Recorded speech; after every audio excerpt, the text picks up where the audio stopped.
Flowers aren't just pretty, they're the plant's reproduction headquarters. And if a plant doesn't make flowers, like many gymnosperms, it uses cones instead. Today, we're focusing on flowers, their main parts, and what unisexual versus bisexual really means. In this video, you'll learn the 4 main parts of a flower and how to tell whether a flower is unisexual or bisexual, plus a quick memory trick for exams. First up, the carpel, also called the pistil. For most simple flowers, you'll hear these words used like they mean the same thing. This is the female reproductive part of the flower.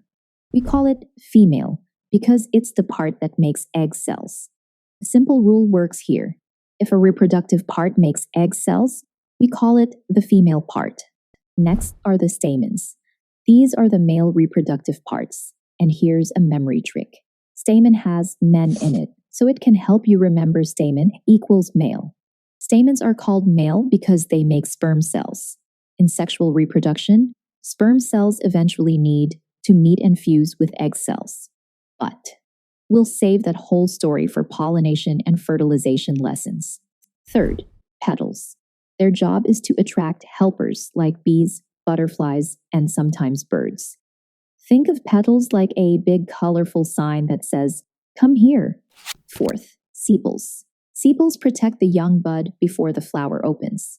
They're like protective wrapping that keeps the developing flowers safe.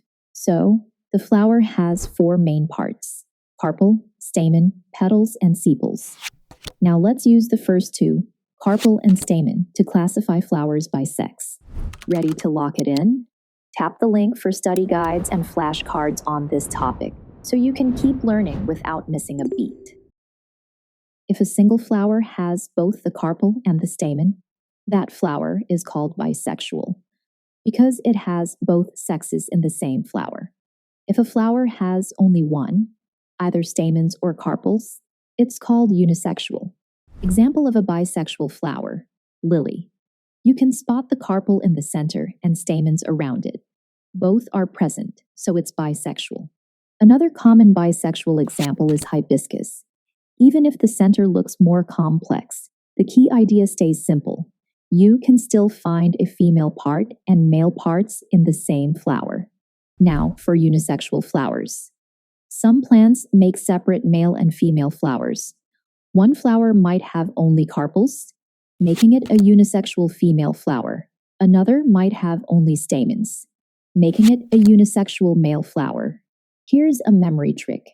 Many famous flowers you think of, like roses, tulips, lilies, and hibiscus, are often bisexual. And many plants with big fruits or big vegetables, like pumpkin or watermelon, often have unisexual flowers. But it's not a perfect rule, so treat it like a clue, not a law.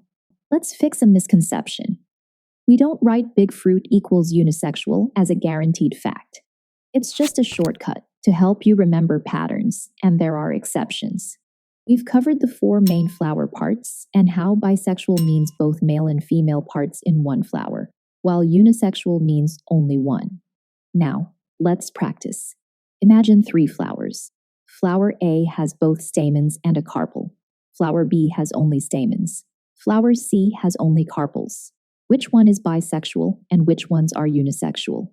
Flower A is bisexual. Flower B is unisexual male because it only has stamens.